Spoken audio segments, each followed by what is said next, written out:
दो संख्याओं का अंतर 26 है। एक संख्या दूसरी संख्या का 3 गुनी है। माना ये एक्सरसाइज हम कर रहे हैं 3.3 प्रतिस्थापन विधि। दो संख्याओं का अंतर 26 है। एक संख्या दूसरी संख्या का 3 गुनी है। माना पहली संख्या x, दूसरी संख्या y अकॉर्डिंग टू क्वेश्चन, प्रश्नानुसार। दो संख्याओं का अंतर 26 है। मान लो बड़ी संख्या ये है, छोटी है, तो x घटा y बराबर है 26। एक संख्या दूसरी का 3 गुणी है। मान लो कोई संख्या अपने पास 13 है और दूसरी 39 है, तो ये संख्या इसके 3 गुणी है। तो अगर इसको 3 से गुणा कर दे तो दोनों बराबर हो जाएंगे। इसका मतलब हमारे पास बड़ी संख्या x है, क्योंकि यह जमा के बचे हुए हैं, तो बड़ी संख्या x है, छोटी y है। तो x बराबर है कितना हो जाएगा 3y। x का मान समीकरण 1 में रखने पर x की जगह हम 3y रख लेंगे, 26।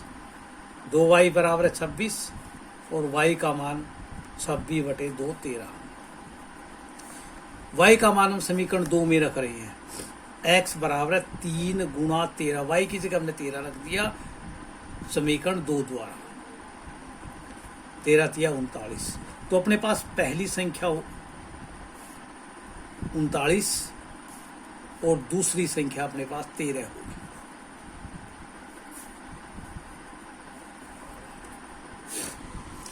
दो संपूरक कोण, संपूरक का मतलब जिन दो कोणों का जोड़ 180 डिग्री होता है वो संपूरक होते हैं। बड़ा कोण छोटे कोण से 18 अधिक है। माना बड़ा कोण हमने मान लिया x डिग्री, छोटा कोण y, प्रश्नानुसार। जैसे मैंने शुरू में बताया था संपूरक, संपूरक का मतलब दोनों कोणों का जोड़ 180। बड़ा कोण, मान लो बड़ा कोण अपने पास 99 है, छोटा कोण 18 हो गया, या 81 होगा, छोटा कोण 81।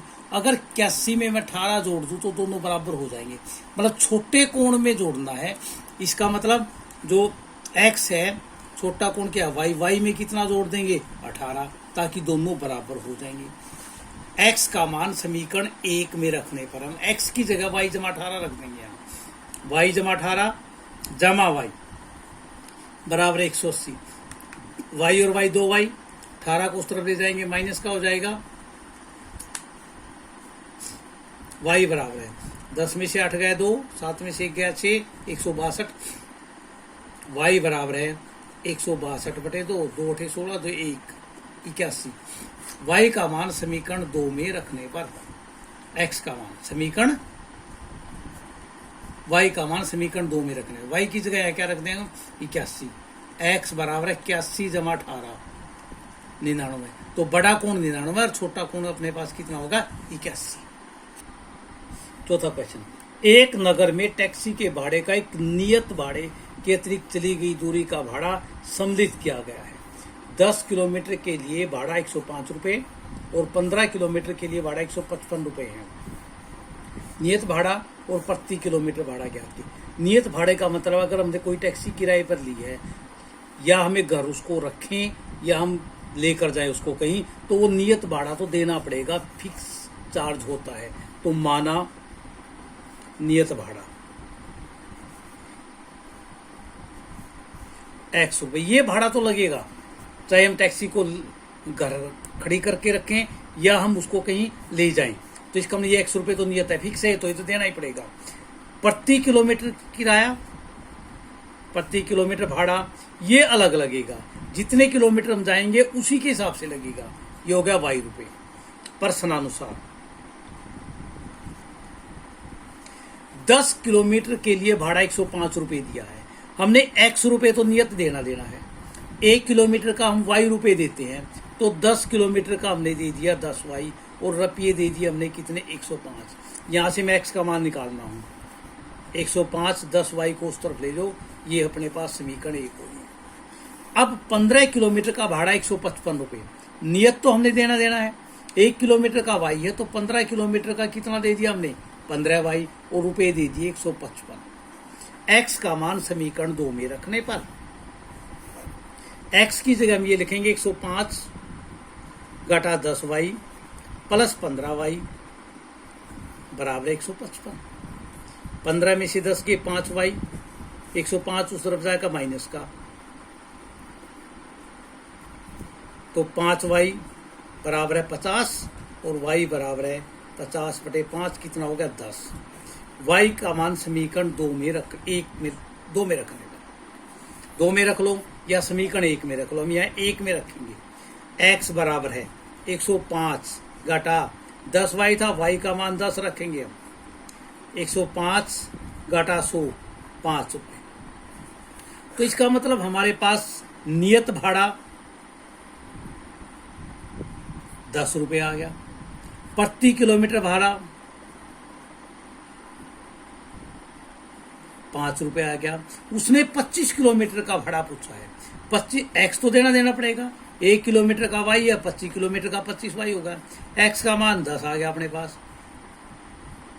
वाई का मान, एक्स का मान अपने पास 5 है, यहां रखेंगे हम 5।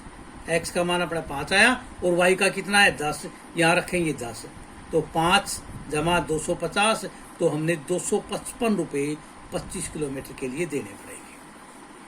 5वां क्वेश्चन, यदि किसी भिन्न मान लो 3/4 है भिन्न, इसको अंश कहते हैं, उसको हर कहते हैं, तो भिन्न में हमने एक तो अंश मानना पड़ेगा, एक हर माना। अंश x और हर मान लिया y, भिन्न हमारे पास होगी x/y।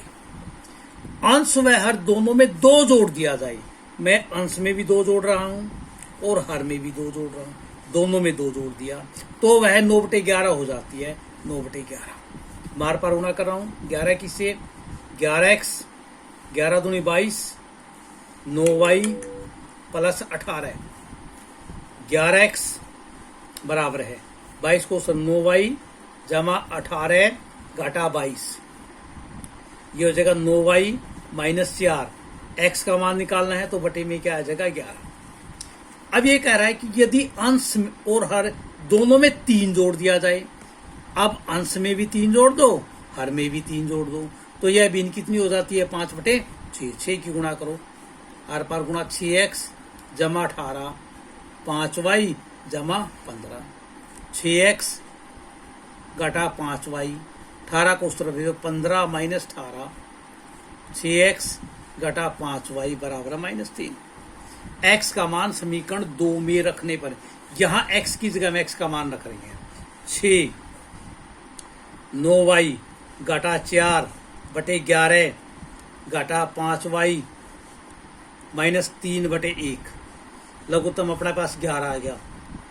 11 कम 11 1, 6 की से गुणा कर दो, 6 निवा 54y, 6 चौका 24, 11 की 5 से 55y, 11 तिया 33, 55 में से 54 गए माइनस का 1, 24 को उस तरफ दे दो, -33 प्लस 24 माइनस वाई बराबर है -9, वाई माइनस से माइनस वाई का 9, वाई का मान समीकरण 2 में रखने पर, 2 में रख लो या 1 में रख लो, हम 1 में रख लिए।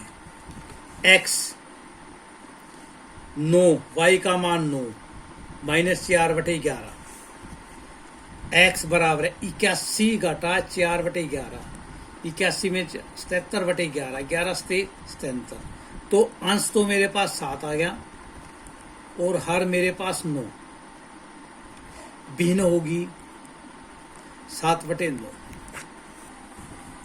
6वां क्वेश्चन, 5 वर्ष बाद जैकब की आयु उसके पुत्र की आयु का 3 गुनी होगी। 5 वर्ष बाद होगी, वर्तमान हमें नहीं पता, तो हम माना जैकब की वर्तमान आयु, हमने मान लिया वर्तमान आयु उसकी x वर्ष है। पुत्र की वर्तमान आयु हमने मान ली y वर्ष। 5 वर्ष बाद, आज से 5 साल बाद जैकब की x जमा 5 हो जाएगी, उसके पुत्र की y जमा 5। लेकिन पुत्र की आयु का ये 3 गुणी है, तो हम इसको 3 से गुणा कर देंगे। तो x जमा 5, 3y 15, x 3y 15, 5 को उस तरफ जो माइनस का, x बराबर है 3y प्लस 10, समीकरण 1। 5 वर्ष पूर्व,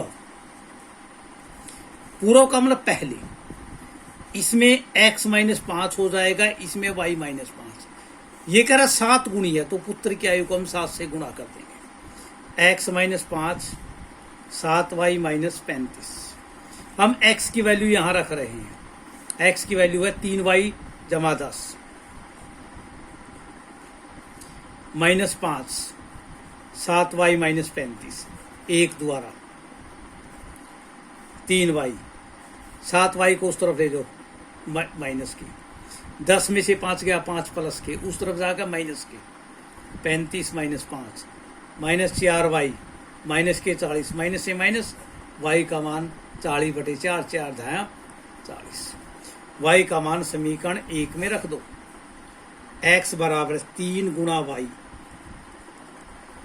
10 या 30 जमा 10, ये होगा 40 वर्ष। तो इसका मतलब जैकब की वर्तमान आयु 40 वर्ष और पुत्र की आयु 10 वर्ष।